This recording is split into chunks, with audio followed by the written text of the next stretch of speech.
सहायक अध्यापक वीरेंद्र कुमार और अनुदेशक संतोष कुमार। ये तीनों लोग बच्चों को दौड़ा दौड़ा के, और उनके हाथ में कोई साधारण डंडे नहीं थे, बड़ी बड़ी मोटी मोटी लाठियाँ। इसी गांव के कुछ बच्चियों के साथ संतोष कुमार ने ओछी हरकत किया। लाठियों की आवाज़ आई। जी जी। ऐसे दौड़ा दौड़ा के इसी प्रांगण में बच्चों को वो लोग मार रहे थे। तीनों मास्टर फिर दोबारा स्कूल में आएंगे पढ़ाने के लिए, तो गांव के लोग चुप नहीं बैठेंगे, बिल्कुल नहीं आना चाहिए। इसका विरोध करेंगे, सरकार का विरोध करेंगे, यहाँ टीचरों को रहने नहीं दिया जाएगा। नमस्कार दोस्तों, आज हूँ मैं बलिया में, और बलिया के बड़ा गांव नामक स्थान पर हूँ जो मनियर थाने में आता है। दोस्तों कल यहाँ 10 बजे के आसपास एक बहुत शर्मनाक घटना घटी, और उस घटना का वीडियो बहुत तेज़ी से बहुत सारे न्यूज़ चैनल्स पे वायरल हो रहा है दोस्तों। और क्यों वायरल हो रहा है हम आपको बताएंगे पूरा किस्सा ये है दोस्तों कि जिस जगह पे हम खड़े हुए हैं वो मनियर के बड़ा गांव का उच्च प्राथमिक विद्यालय है। सर ठीक कह रहा हूँ जी? बलिया के मनियर में जो बड़ा गांव है वहाँ का ये उच्च प्राथमिक विद्यालय है, और यहाँ पर एक घटना निकल करके सामने आ रही है कि कक्षा 7 में पढ़ने वाला, ये बच्चा 7 में पढ़ता है, कक्षा 8 का बच्चा है। अच्छा, कक्षा 8 में पढ़ने वाला एक बच्चा किसी वजह से 15 अगस्त के कार्यक्रम के समाप्त होने के बाद स्कूल प्रांगण के बाहर दूसरे बच्चों से आपस में उसका विवाद हो जाता है। क्या होता है उस घटना से कोई लेना देना नहीं है। उस घटना की शिकायत जब विद्यालय में आती है तो यहाँ पर नियुक्त जो प्रधानाध्यापक है, यहाँ पर नियुक्त जो एक सहायक अध्यापक है और एक अनुदेशक हैं। सर मैं सही कह रहा हूँ? हाँ सही कह रहा है। तो ये जहाँ तक मुझे जो जानकारी है मैं इसीलिए कंफर्म कर ले रहा हूँ सर जी से। तो इन तीनों लोगों ने उसके साथ मारपीट की, और मारपीट साधारण मारपीट नहीं थी दोस्तों। अपने स्टूडेंट को बड़ी बड़ी लाठी डंडों से मार करके और इस तरीके से कर देना, ये अभी किसी न्यूज़ में चल रहा है सर कि 2 बच्चों को मारा गया था। 2 बच्चों को मारा गया है। अच्छा, ये दो बच्चे कौन थे? दूसरा बच्चा कौन? एक तो अमरजीत है। नहीं, कौन सी कक्षा में ये बच्चा? दोनों का 4 के ही बच्चे हैं। अच्छा अच्छा। एक अमरजीत कुमार है और एक अर्जुन कुमार है। दोनों बच्चों को टीचरों ने जब ज़बरदस्त पिटाई करना चालू की, ये वही जगह है दोस्तों, थोड़ा दिखा दीजिए। ये सामने जो है वो मेन रोड है, ये मेन मार्केट है यहाँ बड़ा गांव का, और यहाँ पर गेट खुला हुआ है। यहाँ से पब्लिक ने देखा, पब्लिक भड़क गई, और बहुत सारे लोग यहाँ पर अंदर आ गए प्रांगण में, जैसा कि टीचर जी ने बताया। और यहाँ पर आने के बाद जो है लोगों ने जब उसका कारण पूछा तो वो उचित कारण नहीं बता पाए। उसके बाद हुआ बवाल, उसके बाद मामला पहुंचा थाने, और थाने से आगे क्या हुआ अभी हम आपको इसी इंसिडेंट के दौरान हम आपको बताते चले दोस्तों कि एक महिला अध्यापक हैं जो कि सहायक अध्यापिका के पद पर हैं यहाँ पर। जब उन्होंने ये घटना देखी तो वो थोड़ी देर के लिए बेहोश हो गए। हम बात करते हैं। मैम क्या नाम है आपका? जी, मेरा नाम रंजन प्रभाकर है। तो क्या हुआ था मैम इंसिडेंट के दौरान, कैसे आप बेहोश हो गई? जी, प्रार्थना सभा के बाद हम लोग अब तैयारी कर रहे थे क्लासेस में जाने के लिए, तो उसके बाद फिर लाठियों की आवाज़ आई। जी जी। तो हम और जो यहाँ पर एक अनुदेशिका हैं श्रीमती संगीता पांडे, हम दोनों बैठे हुए थे वहाँ अंदर कमरे में। तो जैसे ही लाठियों की आवाज़ आई हम अफरा तफरी में भागे दौड़े बाहर आए, फिर देखे कि ये प्रांगण में दौड़ा दौड़ा के प्रभारी प्रधानाध्यापक श्री भगवान राम, सहायक अध्यापक वीरेंद्र कुमार और अनुदेशक संतोष कुमार, ये तीनों लोग बच्चों को दौड़ा दौड़ा के, और उनके हाथ में कोई साधारण डंडे नहीं थे, बड़ी बड़ी मोटी मोटी लाठियाँ थीं। ऐसे दौड़ा दौड़ा के इसी प्रांगण में बच्चों को वो लोग मार रहे थे। हम और जो हमारी साथ की है सहायिका अध्यापिका, वो अनुदेशक, हम लोग वहाँ से चीखते चिल्लाते आए यहाँ पर कि आप लोग ये क्या कर रहे हैं, गाय भैंसों की तरह बच्चों को क्यों मार रहे हैं। तो हमारे साथ अभद्र व्यवहार किए वो लोग, हमें भला बुरा बोल करके यहाँ से जाने के लिए बोल दिया गया। तो मैं चुप नहीं रही, मैं बोली कि ये आप लोग गलत कर रहे हैं और मैं इसमें आप लोगों का साथ नहीं दूंगी। सर यहीं पर बैठे थे और मैं यहाँ पर खड़ी थी। फिर वो लोग, मेरे हाथ में मोबाइल था, उन लोगों को ऐसा महसूस हुआ कि मैं वीडियो बना रही हूँ, जबकि ऐसा कुछ था नहीं। वो तो देख के मेरे होश आवास उड़ गए। सबके बच्चे हैं, हम सबके बच्चे हैं, मेरा भी बच्चा है। तो एक माँ की ममता या करुणा कह लीजिए, मुझसे बर्दाश्त नहीं हुआ। थोड़ी देर के लिए मैं बेहोश भी हो गई। उसके बाद सब लोग मेरे पर टूट पड़े, मेरे से लड़ना शुरू किया। जैसा कि वो लोग जब से प्रभारी बन करके वो इस विद्यालय पर आए, वो मुझे लगातार मानसिक रूप से प्रताड़ित करते हैं। वो चाहते हैं कि यहाँ टीचर उनकी गुलामी करें। मैंने कभी वो मंजूर नहीं किया। मैं यहाँ पर काम डिग्निटी के साथ काम करती हूँ, जो उनको मंजूर नहीं था। वो चाहते थे कि जैसे वो राजा बने और हम उनके गुलाम हैं, इस तरह का व्यवहार उनका था।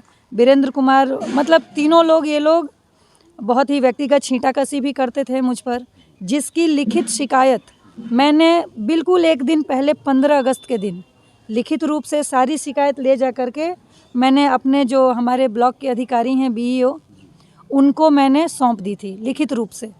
वो लोग ऐसे विद्यालय में इधर उधर आते जाते वीडियोस बनाते थे, फ़ोटोज़ खींचते थे, रिकॉर्डिंग्स करते थे, जिसका मैंने कैसे वीडियोस बनाते थे? जैसे इधर हम लोग इधर आ जा रहे हैं मेरी ही, और जिसके लिए आपकी वीडियो बनाते थे विद्यालय प्रांगण में? जी विद्यालय आप भी कर्मचारी हैं और वो भी कर्मचारी हैं, उसके बावजूद भी ऐसा व्यवहार? जी, जिसका मैंने विरोध किया कि ये इलीगल है, आप पर साइबर क्राइम का केस हो सकता है। जिसके उसके बाद उन लोगों को इन सब चीज़ों से कोई मतलब नहीं था। उनको ऐसा लगता था कि शायद ये प्रॉपर्टी उनकी अपनी निजी है, निजी प्रॉपर्टी की तरह वो लोग ट्रीट करते थे विद्यालय को और विद्यालय के लोगों को, विद्यालय के बच्चों को। तो इसकी तो लिखित शिकायत मैं एक दिन पहले बीईओ को दे करके आई थी।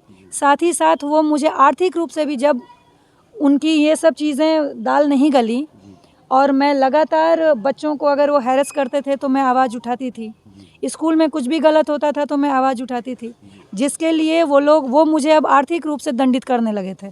जैसे कि बेवजह मुझे अनुपस्थित कर देना, मेरा लॉक कर देना वेतन, मेरा वेतन 3-3 4-4 बार कट चुका, जिसके लिए मैं काफ़ी परेशान रहती हूँ। कभी वहाँ लेखा कार्यालय जाना, कभी बीआरसी पर जाना, मतलब मुझे आर्थिक रूप से मेरी तनख्वाह काटते थे वो। जी, कुल मिलाकर के आपको मानसिक रूप से टॉर्चर करते थे? जी, और बहुत बेवजह तनख्वाह, मुझे रजिस्टर नहीं देते थे साइन करने के लिए, रजिस्टर छुपा देते थे, फ़ोटो खींच करके सबको वायरल करते थे कि मैडम विद्यालय नहीं आई हैं, जबकि मैं विद्यालय में मौजूद रहती थी। मुझे रजिस्टर मिलेगा तब तो मैं साइन करूँगी।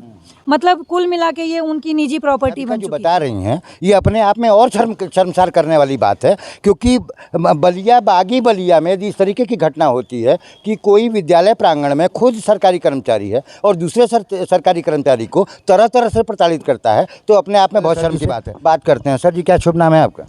मेरा नाम जितेंद्र यादव है। यादव जी, आप कौन से पद पर हैं? सहायक अध्यापक के पद पर हूँ। तो सर, ये 16 अगस्त को यानी कि कल दिन में 10 बजे क्या घटना हुई? कल दिन में 10 बजे जो है बच्चों को बाहर बुला करके और उनसे जो है पूछने की बात हुई कि भाई बच्चों ने ऐसा क्यों किया है। मैंने मना भी किया कि बगैर जो है पुलिस जांच पड़ताल किए किसी को दंडित नहीं करती है। जी, आप लोग कृपया इनके गार्जियन को बुला करके और इस बात को बता दिया जाए। इसके बावजूद भी वो लोग मेरी एक नहीं सुने और उन बच्चों पर टूट पड़े। जी। तो सर, विद्यालय प्रांगण में लाठी डंडा कहाँ से? अब ये तो हमको भी पता नहीं है कि कहाँ से आया वो। नहीं तो कहीं ना कहीं आपकी भी निगाह पड़ी होगी ना कि आखिर वो कहाँ? मैं इसके बारे में नहीं जानता था कि विद्यालय में उतने बड़े। अच्छा, लगभग कितनी देर तक ये घटना चली? कितनी देर तक दोनों बच्चों को पीटा गया? अब यही 5 से 10 मिनट के बीच की ये घटना है बस। तो हमने सुना कि बच्चे यहाँ पर गिर करके बहुत बुरी तरह छटपटाने लगे। हाँ, ये तो सत्य बात। देखिए सर, हमारी एक मजबूरी है कि हम अपने फेसबुक चैनल या फिर यूट्यूब चैनल पे उस वीडियो को नहीं दिखा सकते, लेकिन वो वीडियो हमने देखा हुआ है। उस वीडियो में बच्चे को बहुत ज़्यादा चोट लगी है। तो आखिर इतना क्रूर व्यवहार क्यों किया गया? अब ये तो सर पिटने वाला ही बंधु बताएगा कि उनको जो है उन बच्चों के प्रति किस प्रकार की भावना थी।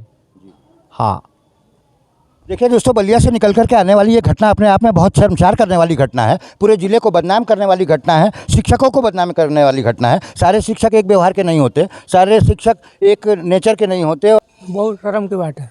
बहुत शर्म की बात है, ऐसा नहीं होना चाहिए। ऐसा नहीं होना चाहिए। इस तरीके की जो घटना निकल करके सामने आई, आप लोगों ने देखा था? नहीं, हम तो कोई देखा नहीं था। जब हल्ला हुआ यहाँ पे सभी लोग जुटे तब आए यहाँ पे, कोई देखा नहीं।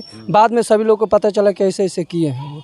आप लोग क्या कहेंगे इस घटना पर? आपके गांव की घटना है, ये बहुत गलत काम हुआ, ऐसे नहीं करना चाहिए। मान लीजिए वो टीचर हैं, अगर टीचर ही ऐसे करेंगे तो और लोग क्या कर सकते हैं बताइए। आप यहाँ पे पढ़ाने आ रहे हैं, मैडम का वीडियो बना रहे हैं, ये सब गलत काम है, तो नहीं करना चाहिए। देखिए दोस्तों, स्कूल की बात है, स्कूल की बात है। यहाँ हर घर के बच्चे रहते हैं, आते हैं, पढ़ते हैं। जहाँ इन लोगों ने उन बच्चों को टार्चर किया, उस रूम को आप नहीं देखें। जी, 1 साल पहले इसी गांव के कुछ बच्चियों के साथ संतोष कुमार ने ओछी हरकत किया था। ऐसी भी घटना हो चुकी है यहाँ पर? किए हैं, जिसकी शिकायत मैंने अपने मित्र गुरुजी से किए थे। हम बोले कि ठीक है हम समझा देंगे। हमको वीडियो क्लिप नहीं मिले, चैटिंग करते थे वीडियो व्हाट्सएप वीडियो कॉल रात के समय बच्चों के घर पे। वो तो नई नवेली दुल्हन थी, नहीं समझ में आया, बाद में किसी तरह से मामला लीक हुआ। अब बताइए आप यहाँ पढ़ने वाली बच्चियों से इस तरीके के साथ संतोष कुमार जो हैं, हम चेहरा पहचानने की कोशिश किए लेकिन आज तक पहचान नहीं पाए। कमाते हैं स्कूल के लिए। बताइए कितना बढ़िया काम है कि बड़ी बड़ी लाठी से पकड़ करके वो तीनों। सबसे बड़ी बात तो ये है कि यहाँ जातिवाद चरम सीमा पर है जी। यहाँ जातिवाद चरम सीमा पर है। जब से पूर्व प्रधानाध्यापक जो यहाँ से निकल गए हरदुआ राम जी, उनके जाने के बाद श्री भगवान जी जब से यहाँ आए हैं, इसमें से कोई ऐसा उन 3 लोगों को छोड़ करके अध्यापक या कोई कर्मचारी नहीं होगा जो टार्चर नहीं किया गया होगा। देखिए दोस्तों, यदि पब्लिक में ये बात सामने आ रही है कि यहाँ के सरकारी कर्मचारियों को प्रधानाध्यापक के द्वारा, जो भी प्रभारी थे, उनके द्वारा मानसिक रूप से प्रताड़ित किया जाता था, तो अपने आप में ये बात पूरी तरीके से सही महसूस होती है। ये भाई साहब क्या नाम है आपका? संजय कुमार यादव नाम। संजय कुमार यादव जी जो हैं हमारे भाई बता रहे हैं कि छोटी छोटी बच्चियों के साथ कुछ अश्लील हरकतें भी होती थी। ये हैं, शिकायत भी गई है लेकिन ये लोग अपनी आदत से बाज नहीं आए। और ये बच्चों के साथ जो हुआ सबसे जघन्य हुआ, वो तो छोड़ देते हैं, दूर की बात है, हमने नहीं देखा सुना, हमको वो क्लिप नहीं मिली, हम इसलिए उस पर जोर नहीं दे पाए। हम मांग रहे थे कि वो जो चैटिंग है हमको दे दो। बगैर प्रूफ का इतना बड़ा इल्ज़ाम किसी के ऊपर नहीं लगाया जा सकता। तो लोग देने से आनाकानी कर दिए। फिर भी हम अपने स्तर से उनको बताया कि थोड़ा समझा दीजिएगा, बच्चों का मामला है, स्कूल का मैटर है।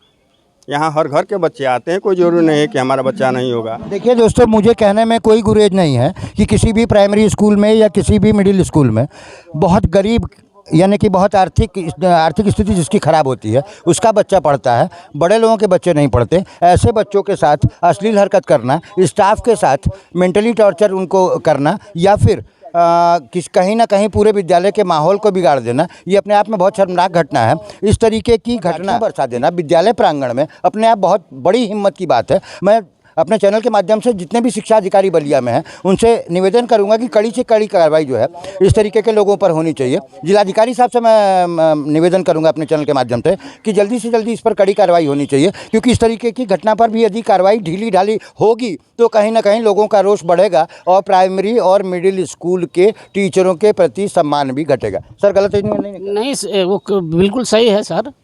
हाँ, टीचर का सम्मान घटेगा कि नहीं घटेगा? बिल्कुल घटेगा। आज पब्लिक भड़क करके रोड पर से कल की डेट में यहाँ पर भीड़ लगा ली, उसके पहले कभी ऐसा हुआ था क्या? कभी नहीं हुआ था ऐसा। तो आखिर कहीं ना कहीं गलत हरकत है ना? बहुत बड़ी गलत हरकत है। चाहती हूँ कि मुझे प्रशासन से ये ज़रूर सवाल मैं पूछूंगी कि प्रभारी प्रधानाध्यापक को कानूनी कार्रवाई से क्यों बरी कर दिया गया?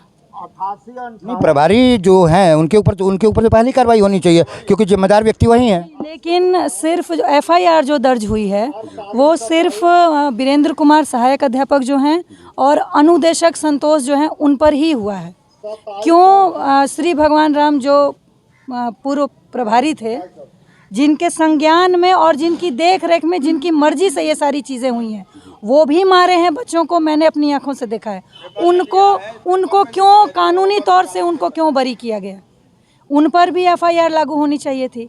तो सस्पेंड वो हुए हैं, जो हमारा विभागीय कार्रवाई है वो हुआ है उन पर, लेकिन उनको कानूनी कार्रवाई से क्यों? यहाँ पर मैडम जी का ये आरोप है कि सीधा पुलिसिया कार्रवाई में बहुत ढील है, क्योंकि यदि पुलिसिया कार्रवाई में ढील नहीं होती तो तीनों लोगों के ऊपर प्राथमिकी दर्ज की जानी चाहिए थी, गिरफ्तारी भी तीनों आदमी की होनी चाहिए थी। खैर, FIR हुआ है सिर्फ 2 लोगों पर। 2 लोगों पर FIR होना कहीं ना कहीं पुलिस को संदेह के घेरे में लेता है। हम SP साहब से निवेदन करना चाहेंगे कि पूरी की पूरी जांच जो है किसी भी सक्षम अधिकारी से करा करके और इसका निर्णय जल्द से जल्द लें, क्योंकि यदि इस तरीके की घटना किसी भी विद्यालय में होती है और स्पेशली बलिया में होती है तो हमारे लिए बहुत शर्म की बात है। 1 मिनट के लिए हम थोड़ा सा यहाँ की व्यवस्था चेक करेंगे। तो यहाँ शौचालय दिखा दीजिए जी। यहाँ पर लड़कियाँ जो हैं वो बोल रही हैं कि जैसे सस्पेंशन के बाद बहाली होती है ना, तो अगर वो बहाली करके अगर उन तीनों में से कोई भी एक इंसान अगर इस विद्यालय पर आता है तो हम लोग यहाँ नहीं पढ़ेंगे।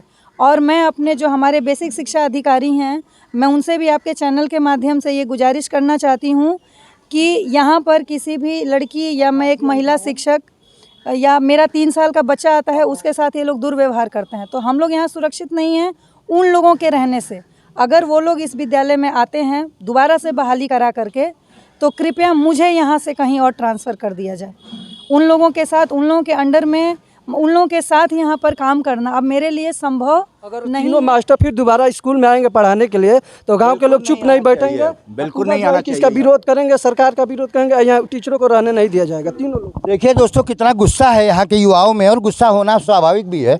और गुस्सा इसलिए है कि एक महिला अध्यापिका इतनी ज़्यादा प्रताड़ित है कि वो घर में भी अपनी सरकारी स्थिति नहीं बता सकती, सरकारी कार्यालय में भी नहीं जा सकती, और उसके बाद इतना ज़्यादा मानसिक रूप से टार्चर होने के बाद अब उसका ये कहना है कि या तो मुझे नौकरी से यहाँ से हटा दीजिए साहब, या फिर उनको हटा दीजिए। यहाँ तक कि गांव वालों का भी बयान है कि ऐसे लोगों का यहाँ रहना उचित नहीं है, यदि ये लोग आएंगे तो हम कहीं ना कहीं विरोध करेंगे। थोड़ा सा शौचालय दिखा दीजिए सर। हमने थोड़ी सी शिकायत सुनी है यहाँ पर शौचालय के बारे में, थोड़ा सा देख लेते हैं। ये शौचालय है, तो आइए थोड़ा सा देख लेते हैं कैसा शौचालय बना हुआ है। ये देखिए दोस्तों, ये बलिया के मिडिल स्कूल की, ये मनियर के मिडिल स्कूल का ये शौचालय है। यहाँ पर स्थिति देखिए, ये कहीं से भी शौच करने लायक यहाँ पर स्थिति नहीं बची हुई है। सारे शिक्षा अधिकारी अंधे हो गए हैं, सारे शिक्षा अधिकारी बहरे हो गए हैं। उनको यहाँ पर समय समय पर दौरा करने पर ये चीज़ दिखाई नहीं देती। ये दिखा दीजिए, ये दिखा दीजिए, इतने सारे लोगों की भीड़ है और ये सारे के सारे लोग कहीं ना कहीं क्रोध में हैं, कहीं ना कहीं गुस्से में हैं, और होना भी चाहिए क्योंकि इस तरीके की घटना। जी आर ओ भी देख लेते हैं आपका। इनका आर ओ प्लांट देखिए, सरकारी धन की बर्बादी कैसे होती है दोस्तों बलिया में, ये हम आपको दिखा देते हैं। ये पूरा का पूरा आर ओ प्लांट ख़राब है, ये पूरी पब्लिक साथ में है मेरे, और ये बता रही है कि पूरा का पूरा आर ओ प्लांट जो है वो एकदम रद्द है। यहाँ पर किसी भी तरीके की शुद्ध पेयजल की व्यवस्था विद्यालय प्रांगण में नहीं है। आखिर बच्चे पानी कैसे पीते हैं? कल का पानी पीते हैं, अच्छा, मतलब हैंडपाइप का पानी पीते हैं। साधारण पानी पीते हैं। हाँ हाँ, जिसमें कि आर्सेनिक है। आर्सेनिक है, पूरे बलिया के पानी में आर्सेनिक है, ये तो जग जाहिर। रसोई थोड़ा सा दिखा दीजिए, रसोई थोड़ा सा दिखा दीजिए। इनकी रसोई की कैसी व्यवस्था है, इनकी रसोई की जो व्यवस्था है उसको भी थोड़ा सा देख लिया जाए। आइए, इनकी क्या बना है माता जी, आज क्या बना है खाने में? सूजी के हलवा बना। अच्छा, सूजी का हलवा बना है। सूजी का हलवा है क्या आपके मेनू में? ये यहाँ पर किचन है, थोड़ा दिखा दीजिए। गैस सिलेंडर होगा यहाँ पर। हलवा बन गया, खा लिए लोग? चलिए ठीक। ये नल कैसा बना हुआ है? ये सब पानी वानी है क्या इसमें? तो अच्छा, बिजली कटेगी तो यहाँ पर पानी नहीं आएगा, और बिजली आ जाएगी तो यहाँ पर पानी आएगा। थोड़ा सा हम यहाँ के नागरिकों से और बात करते, लेकिन वीडियो बहुत लंबा हो रहा है दोस्तों। आपको हमने पूरी जानकारी दी। यदि इस तरीके की घटना आपको भी बुरी लगी हो तो मुझे कमेंट में ज़रूर बताइएगा। दोस्तों, मैं हूं हरिओम श्रीवास्तव और आप देख रहे हैं मेरा यूट्यूब चैनल यूनिक न्यूज़ 1 और फेसबुक पेज यूनिक न्यूज़ 1। बहुत बहुत धन्यवाद।